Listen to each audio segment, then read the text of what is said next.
Bandang 1:30 ng madaling araw, huminto ang isang motorsiklo sa isang makitid na iskinita sa Caloocan City. Bumaba ang pasahero. Sa isang ordinaryong biyahe, ito na sana ang sandaling magbabayad ang customer.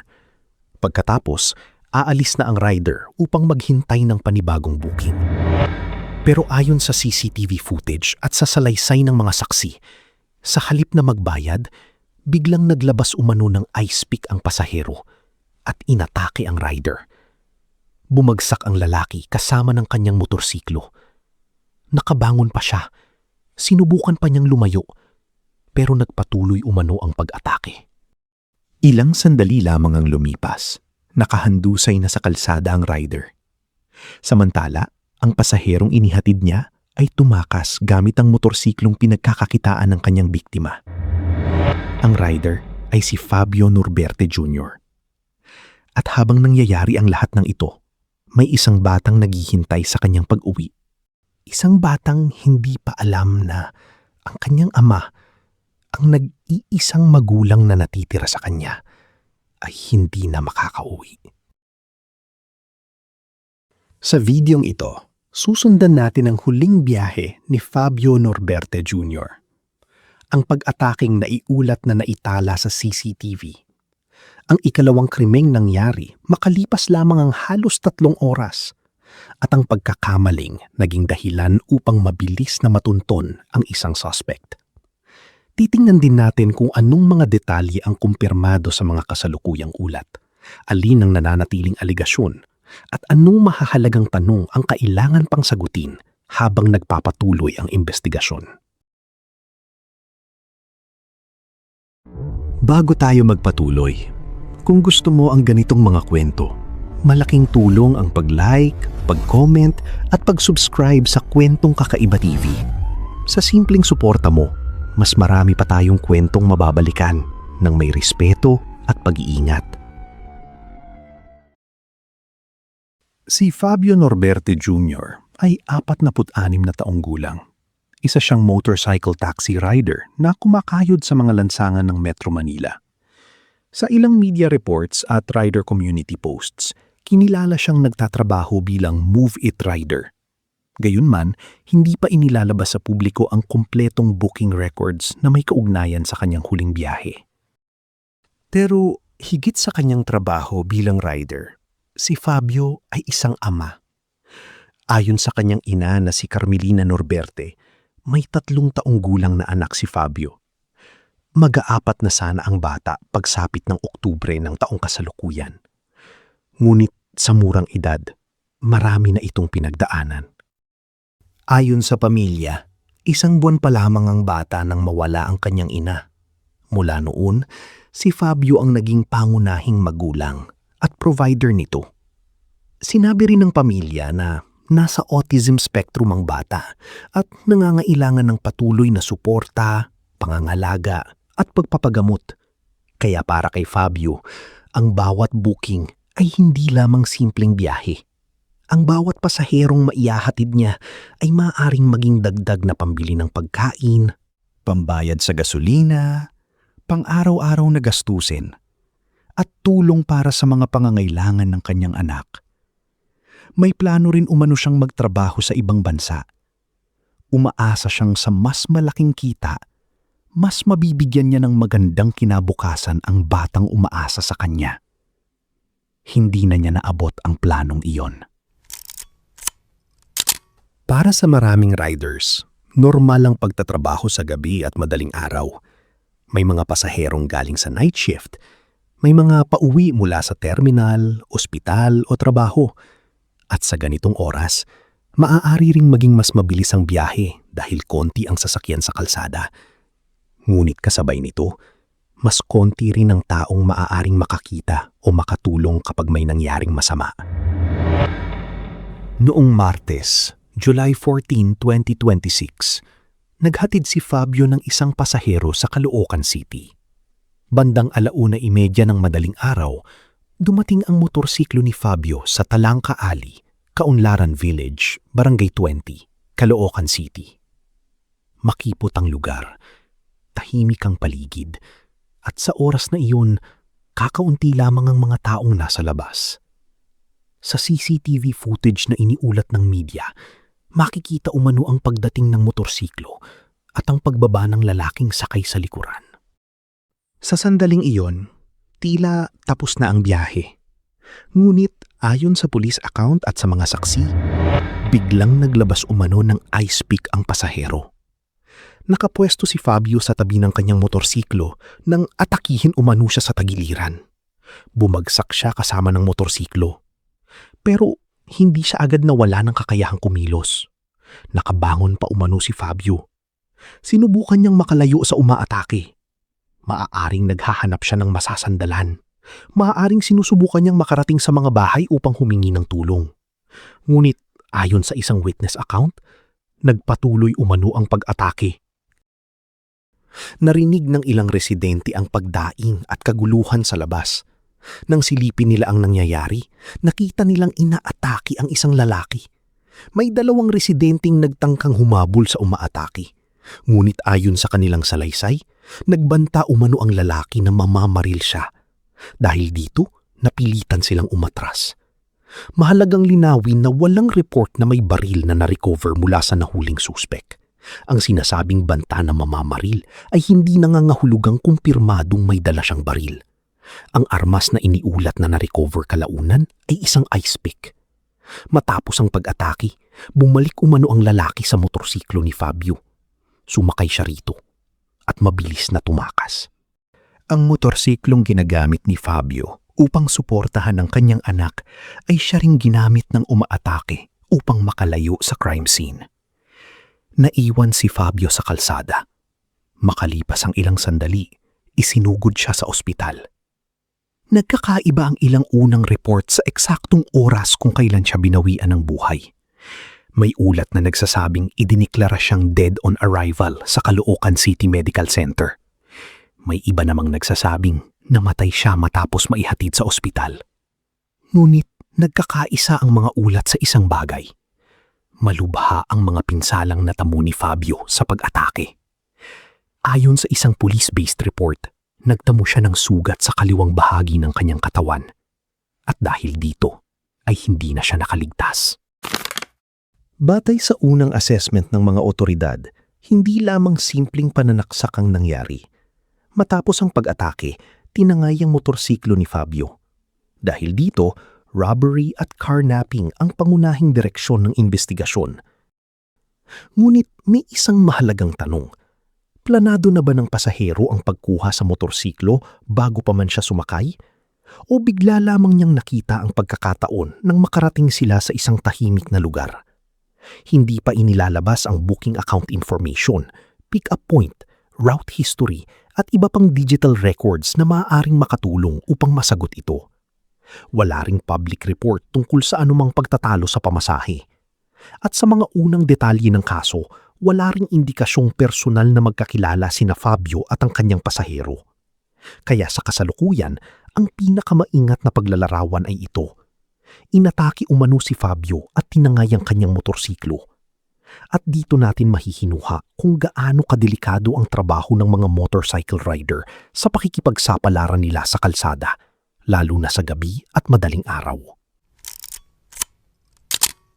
Sa unang tingin, maaaring isipin ng umataking pasahero na nakalayo na siya. Madilim ang oras, mabilis ang pangyayari, at dala na niya ang motorsiklo ng kanyang biktima. Kung itinago, ibinenta o binago niya agad ang sasakyan, maaaring naging mas mahirap para sa mga otoridad na matuntun siya. Pero ayon sa pulisya, hindi niya ginawa iyon. Sa halip, makalipas lamang ang humigit kumulang 3 oras, nasangkot umano siya sa isa na namang krimen. Bandang 4:30 ng madaling araw, isang lalaking sakay ng motorsiklo ni Fabio ang naiulat sa Barangay Longos, Malabon City. Sa pagkakataong ito, isang 21 anyos na lalaki ang tinangka umanong hold-upin. Ayon sa mga ulat, tinakot o tinutukan umano siya gamit ang ice pick at tinangkang kunin ang kanyang cellphone. Ngunit iba ang naging resulta ng ikalawang insidente. Nakapalad ang target, nakapagsigaw siya, at mabilis na nakatawag ng tulong mula sa mga residente. Hinabol ng mga tao ang lalaki. Habang tumatakas, napunta umano siya sa isang dead-end na kalye. Wala na siyang malusutan. Doon siya napigilan ng mga residente hanggang sa dumating ang mga pulis. Ngunit hindi lamang ang pagkakahuli sa kanya ang mahalaga. Ang mas malaking problema para sa lalaking naaresto ay ang motorsiklong ginagamit niya. Ayon sa pulisya, ito ang parehong motorsiklong tinangay mula kay Fabio sa Caloocan ilang oras lamang nakalipas. Isang ice pick din umano ang narecover mula sa kanya. Ang ikalawang krimeng iniuugnay sa sospek ang naging dahilan upang mabilis siyang maiugnay sa unang kaso. Kung hindi siya umano nasangkot sa panibagong hold-up, maaaring mas matagal bago natunto ng motorsiklo. Maaaring mas matagal bago nakilala ang lalaking hinahanap. Ngunit sa loob lamang ng halos 3 oras, ang sasakyang tinangay mula sa isang namatay na rider ay muling nakita sa isang panibagong crime scene. At doon, nagsimulang mabuo ang physical connection sa pag-atake kay Fabio. Kinilala sa ilang media reports ang nahuling lalaki bilang Jeffrey Katakutan Yiman Lapas, 43 years old, at sinasabing residente ng Malabon. Matapos siyang mapigilan ng mga residente sa Barangay Longos, dinala siya sa kustudya ng pulisya. Narecover umano sa kanya ang motorsiklo ni Fabio at isang ice pick. Matapos siyang maaresto, humingi umano ng tawad ang suspect. Sinabi niya umanong nabigla lamang siya at hindi niya sinadya ang nangyari. Ngunit ang paliwanag na ito ay nag-iwan ng maraming tanong. Kung hindi sinadya ang pag-atake, bakit tinangay ang motorsiklo ni Fabio? Kung isa lamang itong bigla ang komprontasyon, bakit mayroon umano siyang dalang ice pick? At bakit, makalipas lamang ang halos 3 oras, sangkot umano siya sa isa na namang tangkang pang-hold up gamit ang parehong motorsiklo? Hindi pa public ang anumang kumpletong sworn statement o custodial investigation record ng suspect. Kaya hindi dapat ituring ang naiulat na apology bilang formal confession sa lahat ng elemento ng krimen. Ang kanyang paliwanag ay kailangan pa ring suriin kasama ng CCTV, witness testimonies, forensic findings at iba pang ebidensya. Matapos ang kanyang pagkakaaresto, sumailalim umano ang suspect sa inquest proceeding noong July 15. Ang inquest ay proseso kung saan sinusuri ng prosecutor kung may sapat na basihan upang kasuhan ng isang taong inaresto ng walang warrant. Ayon sa mga unang report, nahaharap siya sa mga reklamong may kaugnayan sa carnapping, robbery at homicide. Ang final classification ay nakadepende sa magiging assessment ng prosecutor, sa autopsy findings, sa forensic evidence, at sa mga circumstance ng pag-atake na mapapatutunayan sa korte.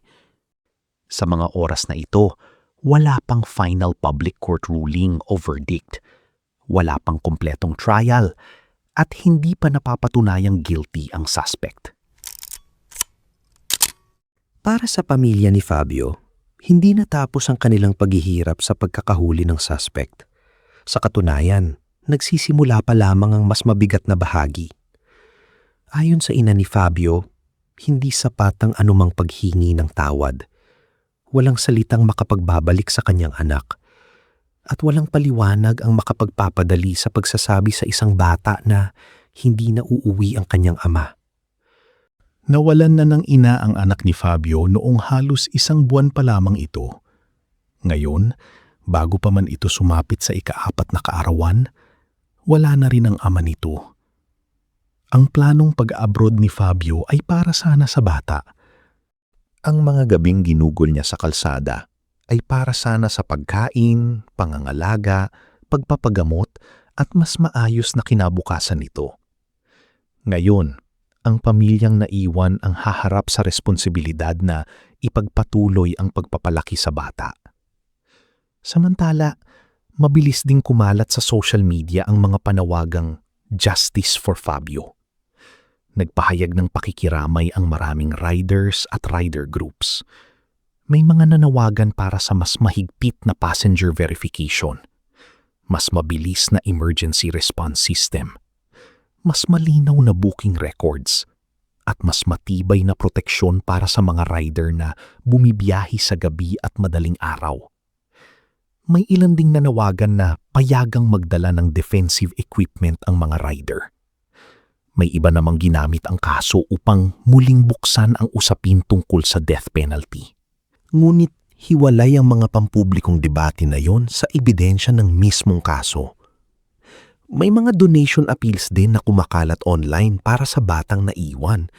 Ngunit bago magpadala ng anumang tulong, mahalagang tiyaking ang account ay direktang mula sa pamilya o sa isang verified representative upang maiwasan ng peking fundraising at scam. Mahalaga ring hintayin kung maglalabas ang MOVEit ng detalyadong pahayag tungkol sa booking account, passenger verification, insurance, financial assistance, at mga hakbang upang maprotektahan ng ibang riders. Ang trabaho ng isang motorcycle taxi rider ay nakabatay sa isang simpleng uri ng tiwala. Nagtitiwala ang pasahero na ligtas siyang ihahatid ng rider. At nagtitiwala ang rider na ang taong nakaupo sa kanyang likuran ay isang ordinaryong customer lamang. Sa loob ng ilang minuto, 2 estranghero ang magkasamang bumibiyahe. Magkalapit, ngunit halos walang alam tungkol sa isa't isa. Sa huling biyahe ni Fabio, ang pansamantalang tiwalang iyon ay nauwi umano sa isang marahas na pag-atake. Tinangay ang kanyang motorsiklo. Ngunit makalipas lamang ang ilang oras, na-recover din ito. Nahuli rin ng isang suspect at nakuha umano ang isang armas na maaaring konektado sa krimen. Pero may isang bagay na hindi na kayang ibalik ng anumang investigasyon. Ang ama na hinihintay ng isang batang wala ng ibang magulang. Sa tingin niyo, sapat ba ang kasalukuyang passenger verification system ng mga motorcycle taxi platform upang maprotektahan ng mga rider? O kailangan ng obligahin ng bawat pasahero na gumamit ng verified identity bago payagang makapag-book, lalo na sa gabi at madaling araw?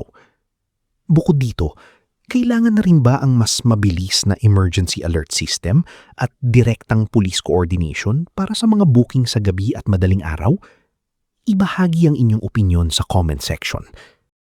Panatilihin nating maayos at magalang ang talakayan para kay Fabio, sa kanyang pamilya, at sa batang naiwan niya.